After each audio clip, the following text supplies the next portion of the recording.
राजस्थान का दिल अजमेर को यूं ही नहीं कहते। भूगोल से लेकर इतिहास तक रोमांचित कर जाता है। अरावली की ऊंची पहाड़ियां जहां शहर को एक सशक्त सुरक्षा प्रदान करती हैं, वहीं शहर के भीतर बसी झील ठहराव, जहां ख्वाजा मोइनुद्दीन चिश्ती की दरगाह पर लोग सिर झुकाने आते हैं, तो वहीं पुष्कर में पंचतीर्थ स्नान आस्थावानों को खींच लाता है।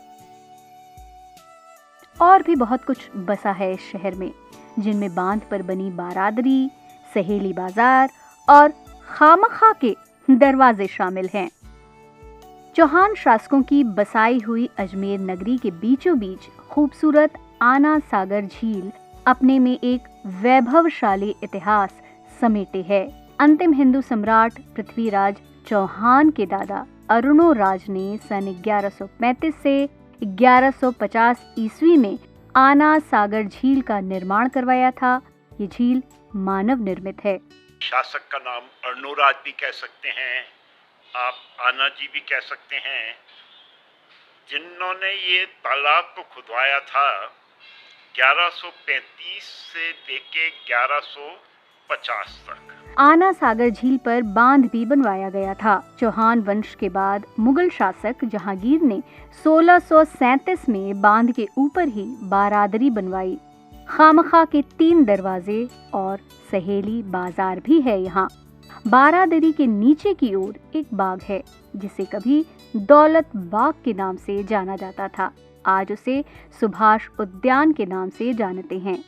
एक और रोमांचक बात, इतिहासकार बताते हैं कि ताजमहल से पहले बारादरी बन गई थी।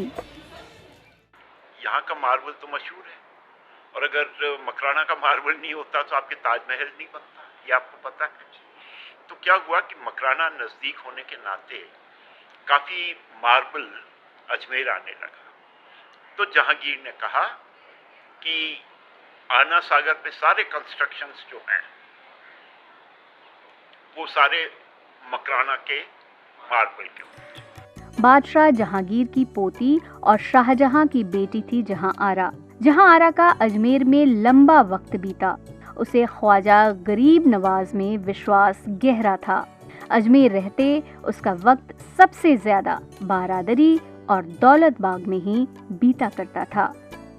जहां आरा बेगम, जो इसकी जहांगीर की पुत्री थी, जहां आरा जो थी, उसको ये आना सागर इतना पसंद आता था कि वो तो रहती यहाँ थी अपनी सखियों के साथ, और उसको यहाँ पे नाच गानों का इतना शौक था कि शाम को महफिल लगती थी बाकायदा, और नाच गाने वगैरह की।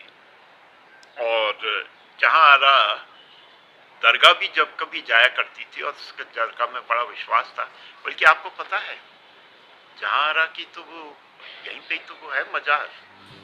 जिक्र खामखा का ना हो तो फिर क्या हो, खामखा यानी बेवजह। तो अजमेर में बेवजह को भी जगह मिली, खामखा के 3 दरवाजों के तौर पर। इसके साथ ही सहेली बाजार की चर्चा होनी जरूरी है, जहां पुरुषों की एंट्री बैन थी। दौलत बाग का एक हिस्सा था जहां पर पुरुषों का आना जाना अलाउड नहीं था। वो एक छोटा सा ही हिस्सा था। वहां पे भी सिर्फ महिलाएं जाती थी, और चारों तरफ से उसको ढका हुआ रखते थे, यानी कि कोई झांक भी नहीं सके उसके अंदर। और तो महिलाएं रात को सोते होते भी वहीं पे ही थी, और वो बहुत छोटा सा हिस्सा था, और था वहीं पे जहाँ पे आज वर्तमान में दौलत बाग। ऐतिहासिक है ये शहर, इसके हर एक कोने में रोमांच बसा है। रोमांच ऐसा जिसे सहेजने की जरूरत है। लेकिन ये भी दुख की बात है कि सहेली बाजार रख रखाव के अभाव में दम तोड़ रहा है, जीर्णोद्धार की बाट जोह रहा है। जरूरत इस बात की है कि अब भी जिम्मेदार जागें और इतिहास की इस अमूल्य धरोहर को संजोएं और सहेजें, क्योंकि ये इतिहास है जो पर्यटकों को आकर्षित करता है।